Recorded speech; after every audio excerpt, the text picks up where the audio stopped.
my dear students.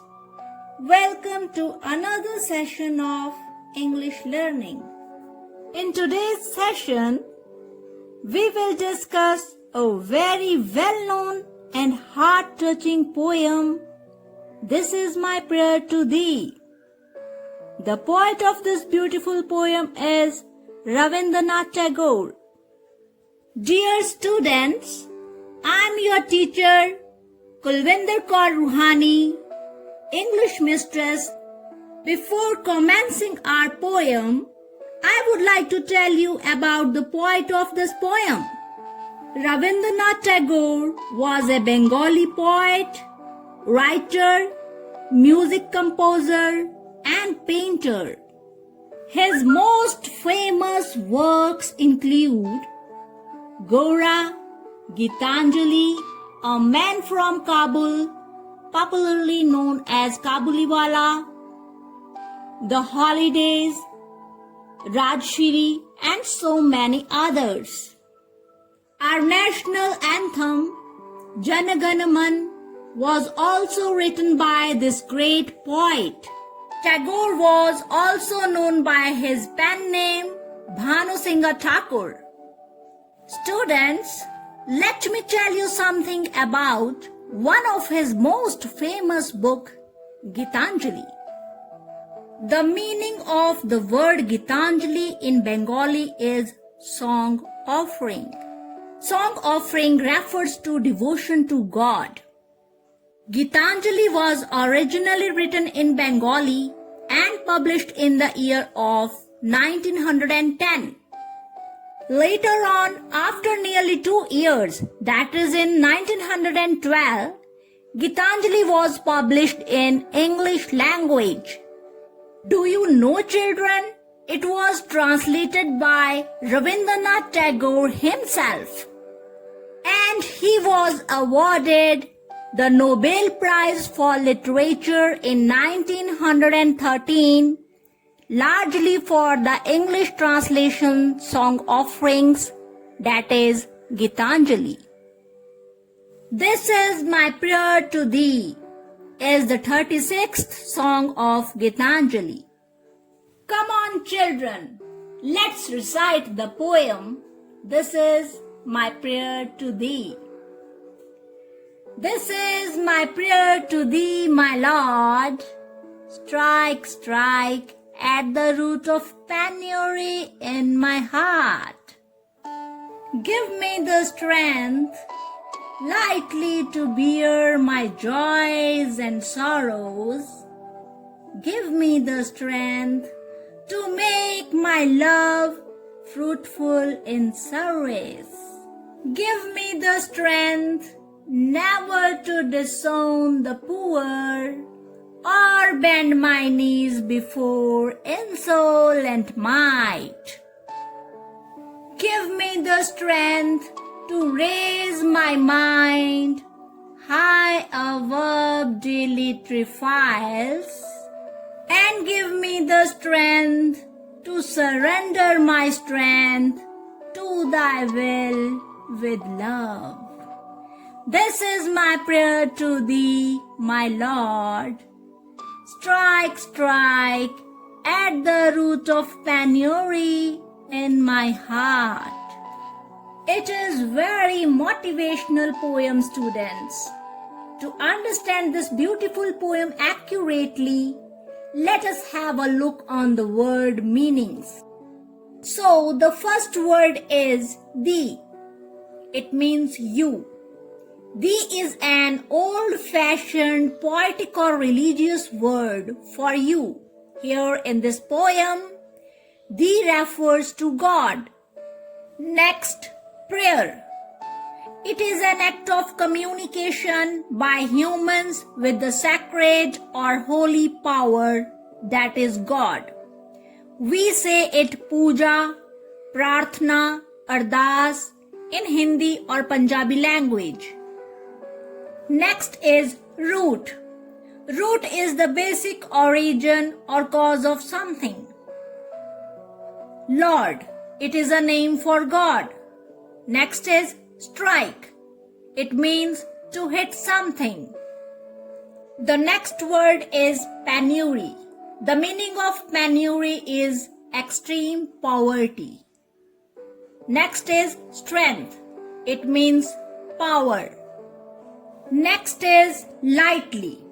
Lightly means easily, or we can say without being seriously worried or concerned.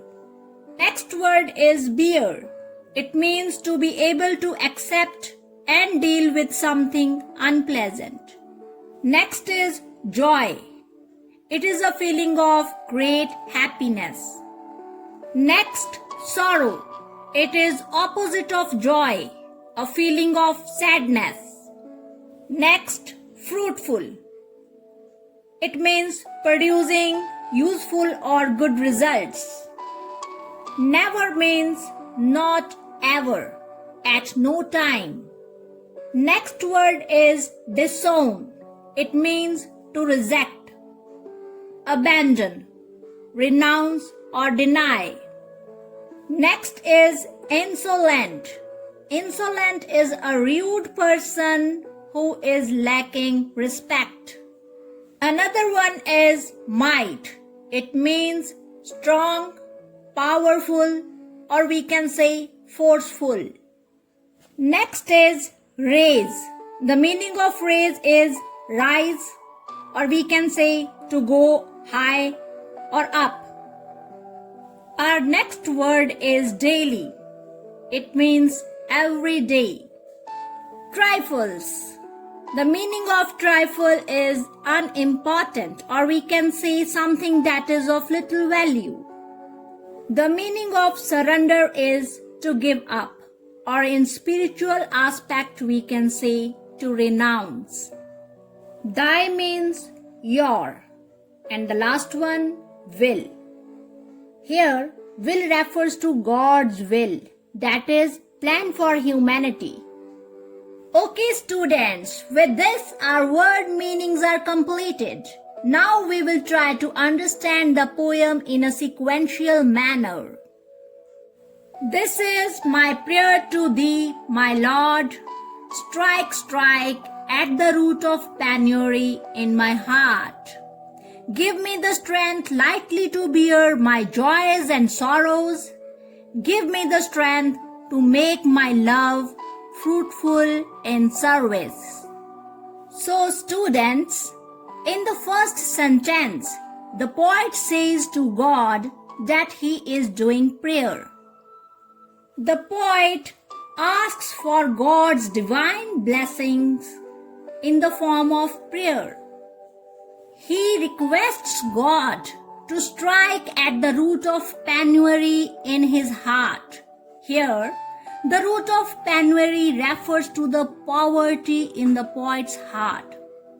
The second sentence means to ask God to hit at the very poverty in his heart. Poverty doesn't refer to the luxuries the world has to offer or materialism, but it actually refers to the poet's spiritual weakness. The poet doesn't want any spiritual weakness in his heart. That is why he asks God to give him strength to eradicate that very root of poverty. He wants to get rid of the illness of soul created by thoughts of greediness, jealousy, hatred, and many other evils. Let's try to understand the next line of the poem. That is, give me the strength lightly to bear my joys and sorrows. Dear children, in our everyday life, it is the most common and natural human behavior that whenever we are happy, we get too much excited and joyful and easily forget about the worries and sorrows of the world. The same happens whenever the situation is reversed. Whenever an undesired, sorrowful situation occurs in our life, we tend to become too much sad and unhappy. Simultaneously, we forget that there is any hope in the world, and we sink deeper in the vast ocean of misery. But students, a person who has achieved a stable mind and a pure heart will never behave like this. He is an enlightened person who knows that joys and sorrows are periodic happenings of life. Both joys and sorrows are not permanent, but the existence of the God. Here in this beautiful line, the poet prays to God to give him the power of mind and soul so that he can be able to express his happiness or sadness without showing any extreme emotions. He wants such spiritual power of enlightenment to bear his joys and sorrows without complaining, that is, easily or lightly. Now come to the next line of the poem. Give me the strength to make my love fruitful in service. Students, the poet is a warm-hearted person who loves the mankind. The poet says that he wants to spread his love through his service in the world in such a way that all the evil practices are removed from the world. If he becomes successful in doing so, it means his service is fruitful, that is, it produces good results for the mankind. Therefore, he asks God to bless him with holy powers of service through love and devotion. And he feels that only by the grace of God, his service of love and devotion becomes fruitful. Now, let's read the next stanza. Give me the strength never to disown the poor or bend my knees before insolent might. Give me the strength to raise my mind high above daily trifles, and give me the strength to surrender my strength to thy will with love. Dear students, the poet is a kind and loving person who wants to serve the creation of God in need and support. Therefore, he asks for the unbeatable power which will help him never to reject, abandon, or deny the poor people. Students, here in this poem, poor people does not refer to the people in financial needs. It refers to all persons irrespective of their race, caste, color, or gender who are in need of moral, physical, financial, or social support. The poet also asks strength from God never to surrender before a person who is rude in manner, forceful and strong, that is, insolent might. My dear students, Rabindranath Tagore displayed this idea in his real life also. He was a practical man, as he never bent his knees before the insolent might, that is, British rulers. During the protest of Jallianwala Bagh's mass killing, our great Indian nationalist Rabindranath Tagore repudiated his knighthood or honorary title. Let me explain the next line of the poem. Give me the strength to raise my mind high above daily trifles. Dear children, Tagore was a man of high philosophical ideas. In this line, he prays to God to bless him with divine strength to lift his mind high above the daily matters of little value or importance, which causes difference among men. And these matters can be money, land, business, luxuries, etc. that this world offers to us.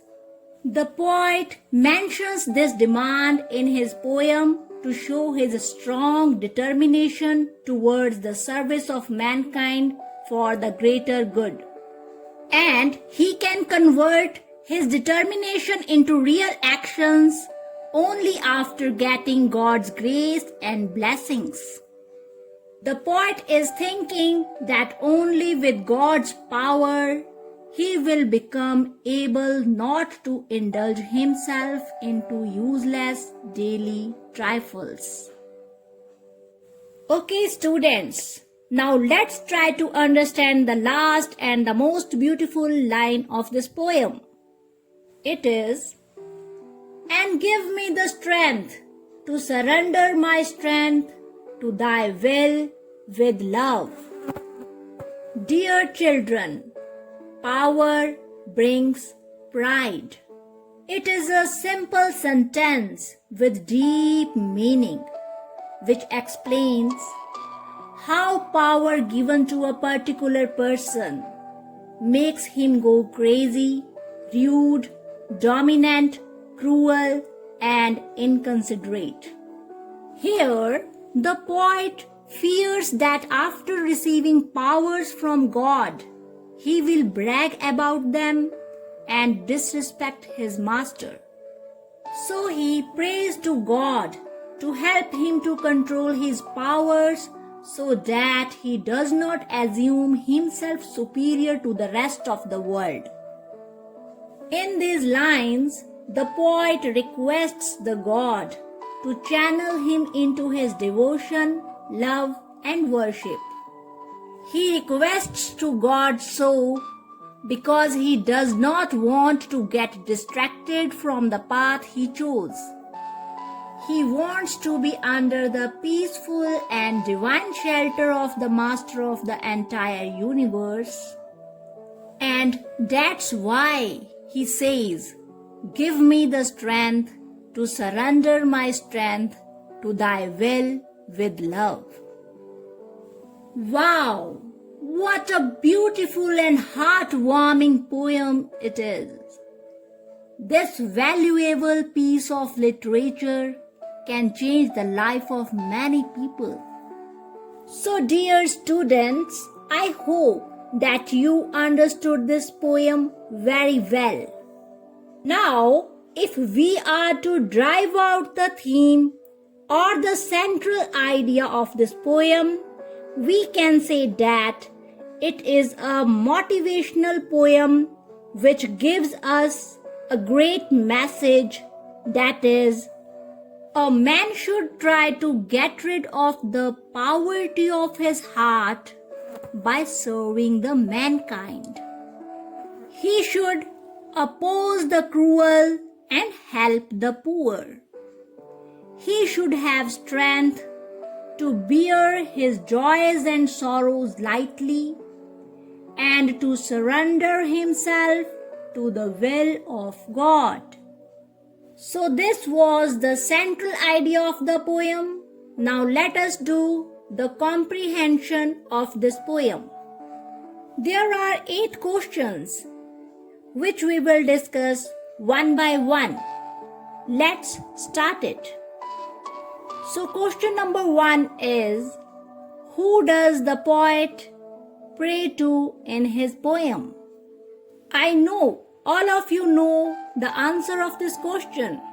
Yes, the answer is the poet prays to God in his poem. Next question, what penury does the poet talk of? Yes, you are right. The answer of this question is the poet talks of the penury in his heart. You know, students, that in the opening lines of his poem, the poet wants to hit the root of poverty to eradicate it from his heart. Okay, let's read the third question. How does the poet wants to bear his joys and sorrows? Yes, very easily, very lightly. So, our answer is the poet wants to bear his joys and sorrows lightly. Now come to the next question. How does the poet think his love can be fruitful? Very good. You are doing well, students. The answer is by serving mankind. So we will write, the poet thinks his love can be fruitful by serving mankind. So our next question is, who does the poet want never to disown? Students, through this poem, we come to know that the poet wants power or strength from God, which will help him never to reject, abandon, or deny the poor people. So, our answer is the poet wants never to disown the poor. Now, question number 6 is, how will the poet react to those who are mighty and rude? Yes, dear children, the poet never wants to surrender before a person who is rude in manner. So, our answer is the poet will never bend his knees before the mighty and rude. Now, let's read question number 7. What will be the poet's attitude towards daily trifles? Students, all of you know that he doesn't want to indulge himself into useless daily trifles. So we will answer it as the poet will try to raise his mind above daily trifles. Now the last question. To whom does the poet want to surrender and how? I know that all of you already know the answer. Yes, the answer is the poet wants to surrender all his strength to God's will with love. Okay, students, we have successfully answered all the questions. Now, let us do vocabulary enrichment. We are to find the poem's words that have the given meanings. So, number 1 is producing useful results. We say it fruitful. So, we will write fruitful in the blank. Number 2 is the state of being very poor. Penury. Yes, penury is the state of being very poor. Number 3 is without being seriously worried or concerned.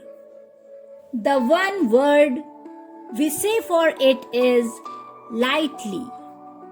Next, the main cause of a problem or difficult situation.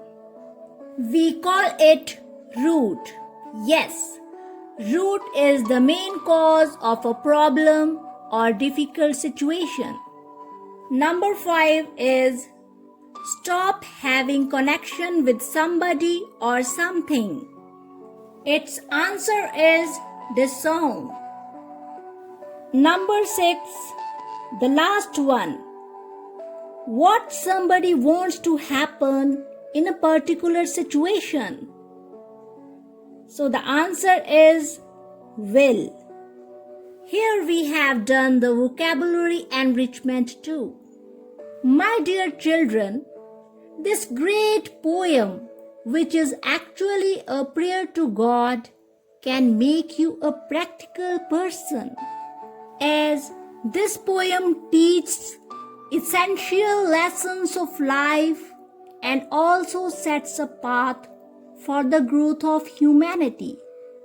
So try to recite it again and again to learn it.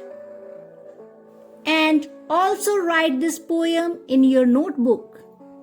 Take it as your home assignment. One more work to do, students. You are to write a few sentences on what you would pray to God for and how you would respond if God granted your prayer. Children, I hope you will do your home assignment in an interesting way. Wow! Time flies so fast. And now the session comes to an end. I really enjoyed sharing my knowledge with brilliant minds like you. We will meet in another learning session. Till then, take care. Thank you.